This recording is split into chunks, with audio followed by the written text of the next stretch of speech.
Hello guys, कैसे हैं आप लोग। उम्मीद करते हैं कि एकदम अच्छे होंगे। आज हम लेके आए हैं RRB NTPC under graduate practice set number second.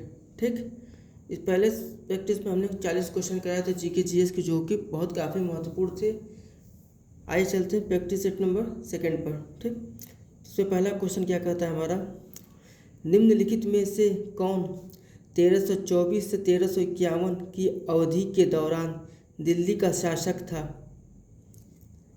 Ghiyasuddin Tughlaq, Ghiyasuddin Balban, Firoz Shah Tughlaq और मोहम्मद तुगलक। इसका आंसर होगा चौथा, मोहम्मद तुगलक। ठीक है, चलिए सेकंड क्वेश्चन करते हैं। अगले क्वेश्चन की तरफ बढ़ते हैं। सेकंड नंबर, निम्नलिखित में से कौन सी तांबा और जस्ता की मिश्र धातु है। कौन सी तांबा जस्ता की मिश्र धातु है। तो जस्ता की मिश्र धातु क्या है, एल्नीलो, पीतल, शोल्डर या कांसा। तो हमारा आंसर होगा पीतल। ठीक है, अब बात करते हैं अगले क्वेश्चन की। क्वेश्चन नंबर थर्ड, किस स्मारक को भारत का राष्ट्रीय स्मारक कहते हैं। किस स्मारक को भारत का राष्ट्रीय स्मारक कहते हैं। India gate, gateway of India, Rajghat या लाल किला। तो भारतीय जब हम बात करते हैं भारत का राष्ट्रीय स्मारक का, तो हमारा है इंडिया गेट। ठीक, ऑप्शन नंबर फर्स्ट। ठीक, अब चलते हैं अगले क्वेश्चन पे। मेरा हो चुगबा महोत्सव किस राज्य में मनाया जाता है। मेरा हो चुगबा महोत्सव किस राज्य में मनाया जाता है। मिजोरम, नागालैंड, मणिपुर या मेघालय। तो चौथा हमारा ऑप्शन होगा मणिपुर। ठीक है, चलते अगले क्वेश्चन की तरफ। अगला क्वेश्चन क्या कहता है, दक्षिण भारत का मैनचेस्टर किसे कहते हैं। दक्षिण भारत का मैनचेस्टर किसे कहते हैं। कोयम्बटूर, सलेम, तंजावुर या मदुरै। तो हमारा आंसर होगा कोयम्बटूर। कोयम्बटूर। ठीक, ऐसे आपको इम्पोर्टेंट क्वेश्चन मिलते जाएंगे। चैनल को लाइक करते रहिए और सब्सक्राइब करते रहिए। प्रैक्टिस सेट में आप हमारे साथ लगे रहिए। उसके बाद देखिए सिलेक्शन आपका कोई रोक नहीं पाएगा। ठीक, चलते हैं आप छठवें क्वेश्चन की तरफ। केंद्रीय मंत्रिमंडल ने राष्ट्रीय गीत वंदे मातरम के 150 वर्ष पूरे होने के उपलक्ष्य में पूरे भारत में समारोह को मंजूरी दे दी है। भारतीय राष्ट्रीय गीत वंदे मातरम की रचनाकार कौन है। रविन्द्रनाथ टैगोर, सरोजिनी नायडू, सुब्रमण्यम भारती या बंकिम चंद्र चटर्जी। तो वंदे मातरम के रचनाकार कौन है, बंकिम चंद्र चटर्जी। और जब यदि बात करें राष्ट्रगान की, तो हमारे कौन पढ़ेंगे, रविन्द्रनाथ टैगोर। रविन्द्रनाथ टैगोर किसके पढ़ेंगे, राष्ट्रगान के। ठीक है, जबकि बंकिम चटर्जी किसके पढ़ते हैं, ये वंदे भारत के। ठीक है, चलिए अगला क्वेश्चन करते हैं। क्वेश्चन नंबर 7, कंप्यूटर प्रोसेसिंग में खाली स्थान पूल से प्रक्रमों को चुनता है और उन्हें क्रियान्वित करने के लिए मेमोरी पर लोड करता है। क्या मेमोरी पर लोड करता है,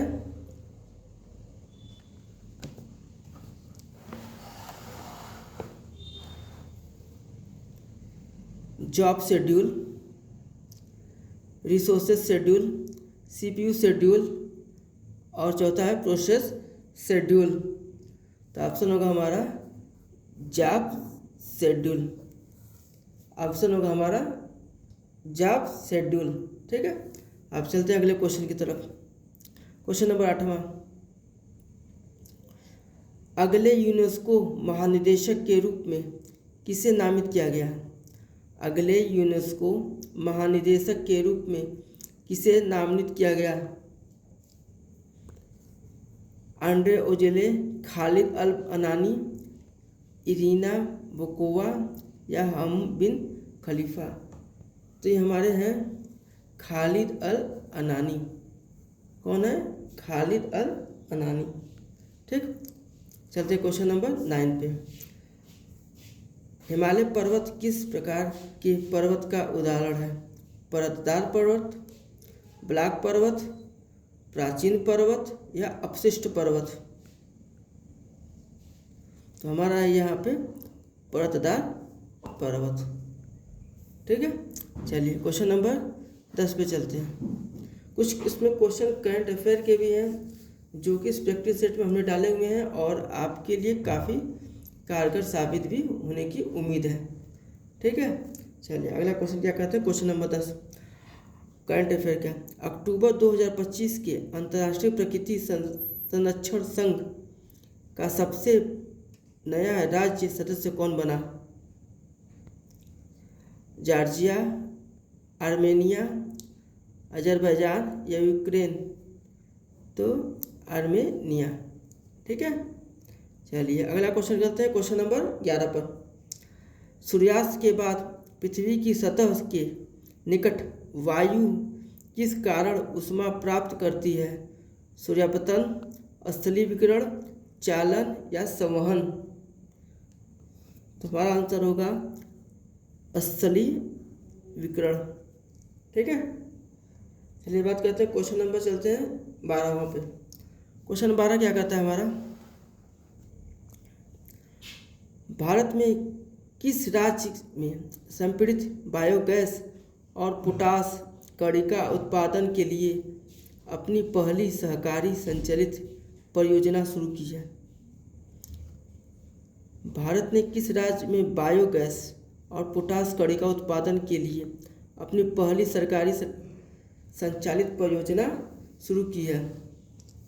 तो हमारा ऑप्शन है राजस्थान, मध्य प्रदेश, उत्तर प्रदेश या महाराष्ट्र? हमारा ऑप्शन होगा महाराष्ट्र। ठीक, बायोगैस और पोटास कड़ी का उत्पादन के लिए सरकारी संचालित परियोजना कहाँ स्टार्ट हुई? महाराष्ट्र में। ठीक, बात करते हैं अब अगला क्वेश्चन। क्वेश्चन नंबर 3, मानव शरीर की सबसे बड़ी धमनी, साइंस का सबसे बेहतरीन क्वेश्चन है। मानव शरीर की सबसे बड़ी धमनी कौन सी है? महाधमनी, कोशिका, वेना केवा और या फुसफुसिया सिरा? सबसे बड़ी धमनी कौन सी है? महाधमनी। ठीक है, चलिए बात करते हैं क्वेश्चन नंबर 14 की। प्लेटीहेल्मिंथेस में पाई जाने वाली एक विशेष उत्सर्जी कोशिका कौन सी है जो किडनी की तरह काम करती है तथा निस्पंदन के माध्यम से अपशिष्ट पदार्थ को हटाती है? वसा कोशिका, फ्लेम कोशिका, स्टेम कोशिका, स्पंज कोशिका? तो हमारा ऑप्शन होगा साइंस का। ये इंपॉर्टेंट क्वेश्चन है, ये डाल के जाइएगा। ठीक, फ्लेम कोशिका। जितने भी अंडर ग्रेजुएट वाले बच्चे हमारे, इस प्रैक्टिस सेट को आप लगा के जाइएगा, ये आपके लिए काफ़ी कारगर साबित होगा। ठीक है, चलिए बात करते हैं अगले क्वेश्चन। Question number 15। अगला क्वेश्चन हमारा करंट अफेयर से। जॉन क्लार्क, मिशेल डेवरेट और जॉन मार्टिनेज को 2025 में नोबेल पुरस्कार किस श्रेणी में दिया गया था? रसायन विज्ञान, भौतिकी विज्ञान, चिकित्सा विज्ञान या शांति विज्ञान? तो इनको दिया गया था भौतिकी में। ठीक है, ये करंट अफेयर का इम्पोर्टेंट क्वेश्चन है। जितने भी क्वेश्चन को इम्पोर्टेंट लगा रहे हैं वो क्वेश्चन आने के पूरे चांसेज है, और साथ ही में भी करंट के क्वेश्चन, करंट के तो हमेशा क्वेश्चन आते रहते हैं। ठीक, क्वेश्चन नंबर 16 पे चलते हैं अगले क्वेश्चन पे। कटौती प्रस्ताव में जब मांग की राशि 100 रुपये कम कर दी जाती है तो उसे क्या कहते हैं? जब कटौती राशि में मांग की राशि को 100 रुपये जब कम कर दी जाती है तो उसे क्या कहते हैं? नीतिगत कटौती या क्या स्वीकृति, मितव्ययी कटौती, लेखानुदान या सांकेतिक कटौती? तो इसको कहते हैं हम सांकेतिक कटौती। जब भी कटौती प्रस्ताव मांग की राशि 100 रुपये से कम की होती है तो उसे सांकेतिक कटौती के रूप में जाना जाता है। ठीक है, चलिए क्वेश्चन नंबर चलते हैं 17। वर्ष 2025 में रसायन विज्ञान में नोबेल पुरस्कार किस क्षेत्र के कार्य में दिया गया था? देखिए हर प्रैक्टिस में और हर एग्जाम में इन नोबेल पुरस्कार से 1 से 2 क्वेश्चन फिक्स रहते हैं। ठीक, चाहे वो साइंस का हो और चाहे वो रसायन विज्ञान का हो।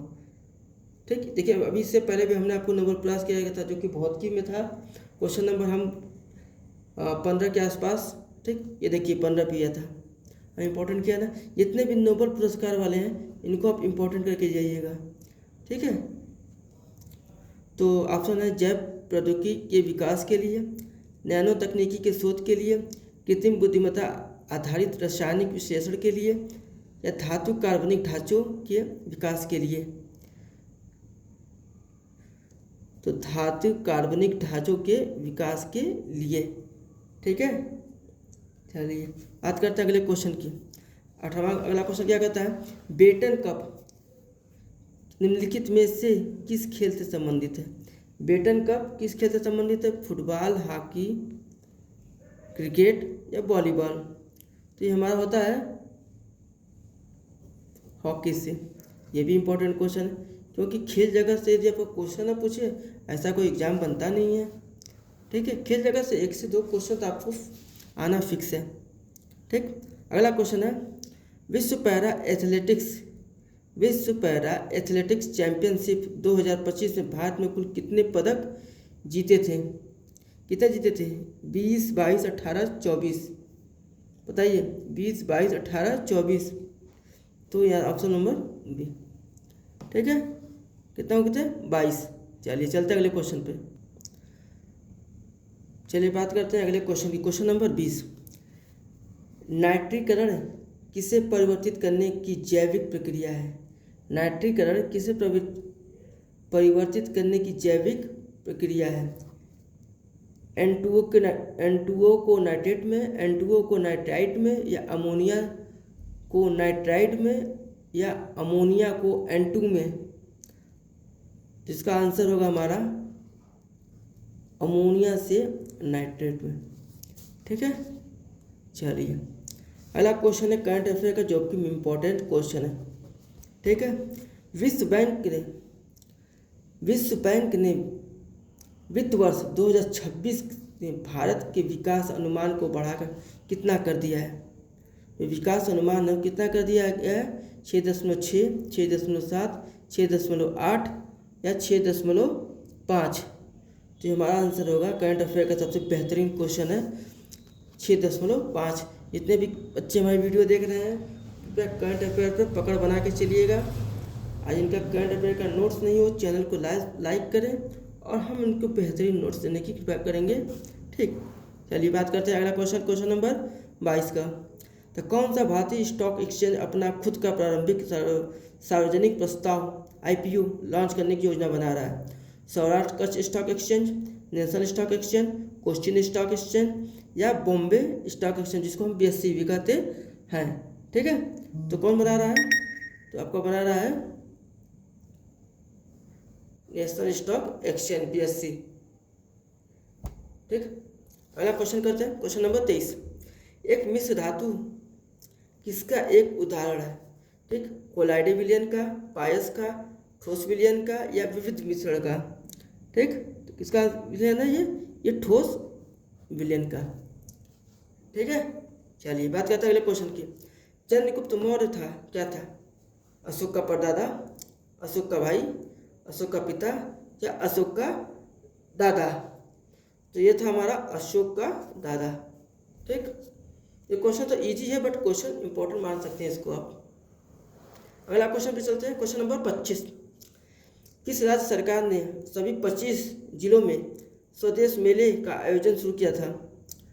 मध्य प्रदेश सरकार, बिहार सरकार, पंजाब सरकार या उत्तर प्रदेश सरकार? तो यहाँ पे सभी 25 जिलों में स्वदेश मेले का आयोजन किसने शुरू किया था? वो था बिहार सरकार। ये इंपॉर्टेंट क्वेश्चन है। ठीक है, चलिए बात करते हैं 26वें क्वेश्चन की। क्वेश्चन क्या कहता है? निम्नलिखित में से किस वर्ग ने 1857 के सिपाही विद्रोह में भाग नहीं लिया था? खेतिहर मजदूर, साहूकार, जमींदार या किसान? किसने भाग नहीं लिया था? तो साहूकारों ने उसमें भाग नहीं लिया था। खेतिहर मजदूर ने भाग लिया था, किसान ने भी भाग लिया था 1857 के सिपाही विद्रोह में, और जमींदार ने भी भाग लिया था। चलिए बात करते हैं अगले क्वेश्चन की।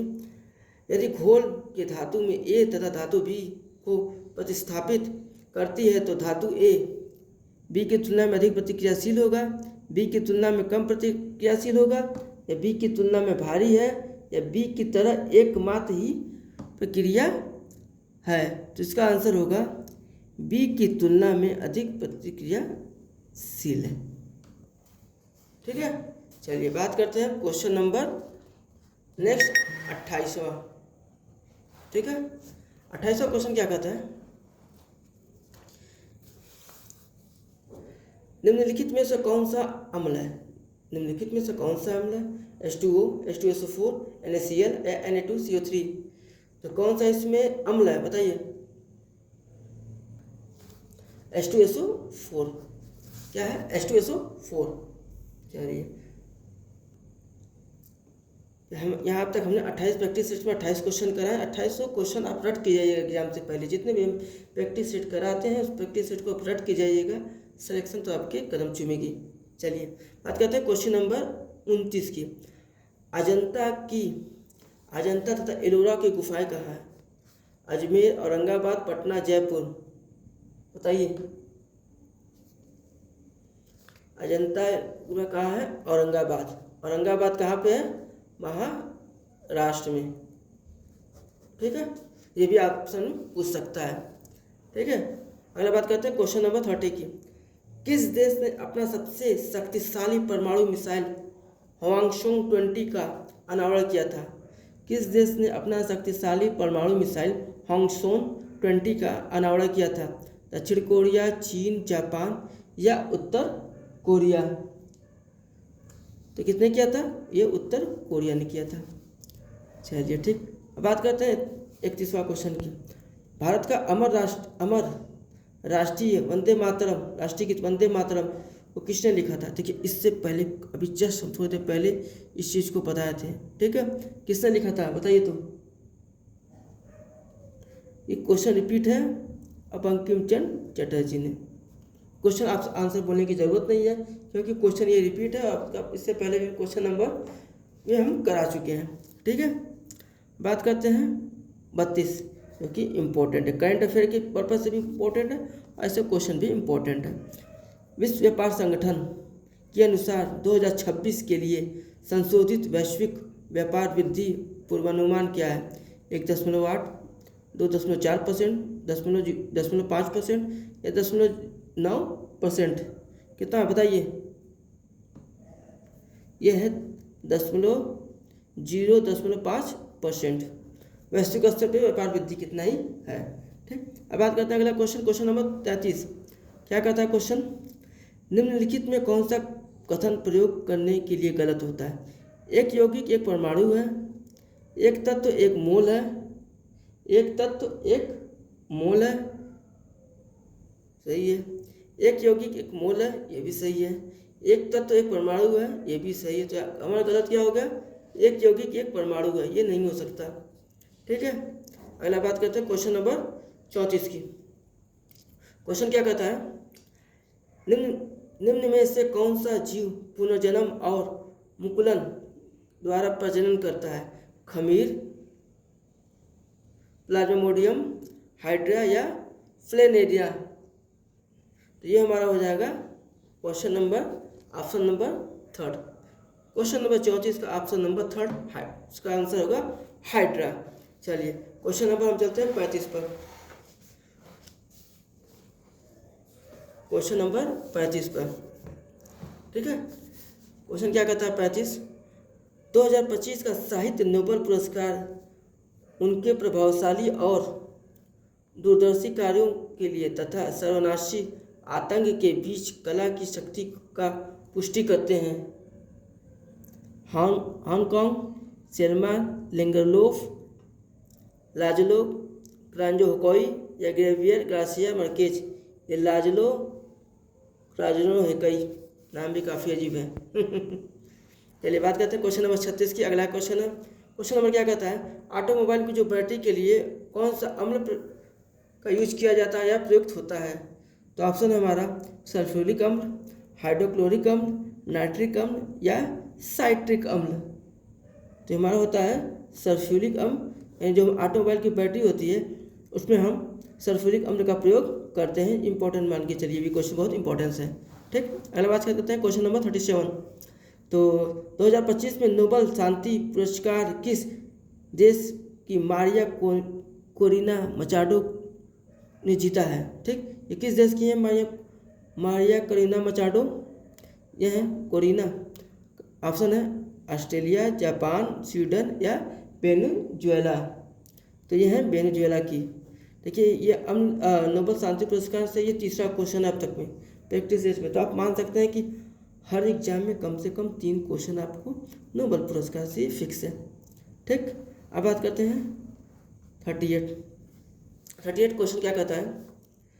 तो क्वेश्चन क्या कहता है कि संक्रमण तत्व क्या है। तो संक्रमण तत्व क्या है। संक्रमण तत्व वह तत्व जो 2 सबसे बाहरी सेल अधूरे होते हैं, ये सही है, बाकी क्वेश्चन ऑप्शन मिला देते हैं। वह तत्व जिनके धातुओं और गैर धातुओं के गुण होते हैं, गलत है। इनमें सबसे बाहरी शेल के 8 इलेक्ट्रॉन होते हैं, ये भी गलत है, 7 ही होते हैं। वह तत्व जिनके 3 सबसे बाहरी शेल अधूरे होते हैं, ये भी गलत होता है। वह तत्व जिनके 2 सबसे बाहरी शेल अधूरे होते हैं। ठीक है, ऑप्शन नंबर ए। अब बात करते हैं 39वां क्वेश्चन। 39वां क्वेश्चन क्या कहता है, जूडो जूनियर विश्व चैंपियनशिप में भारत का पहला पदक जीत कर किसने इतिहास रच दिया। जूडो जूनियर में पहला पदक किसने जीत दिया। अवतार सिंह, लिथोई चनबम, सुशीला देवी लिकमबम या योगेश्वर दत्त। तो लिथोई चिम्बम। चलिए बात करते हैं अगले क्वेश्चन की। क्वेश्चन नंबर 40 जो कि आज का लास्ट क्वेश्चन है प्रैक्टिस सेट का। क्वेश्चन क्या कहता है, किसी वस्तु की मात्रा के उपभोक्ता के इष्टतम विकल्प और उनकी कीमत के बीच के संबंध को क्या कहा जाता है। किसी वस्तु की मात्रा के उपभोक्ता के इष्टतम विकल्प और उनकी कीमत के बीच के संबंध को क्या कहा जाता है। व्यय, मांग फलन, प्रतिस्थापन प्रभाव या लोच। ये हमारा हो जाएगा मांग फलन। ये क्वेश्चन इंपॉर्टेंट है। ठीक, ये तो प्रैक्टिस सेट के 40 क्वेश्चन। उम्मीद करते हैं कि सबको समझ में आए होंगे, सबको पढ़ाते पढ़ाते हमने याद भी करा दिया होगा। ठीक है, जो बच्चे चैनल पर नए हैं चैनल को लाइक करें, सब्सक्राइब करें। हमें बार बार कहना पड़ता है तो कहने की नौबत ना लाइए। चलिए मिलते हैं अगले सेशन में, अगले प्रैक्टिस सेट नंबर 3 में। ठीक, आज के लिए रहने देते हैं। धन्यवाद।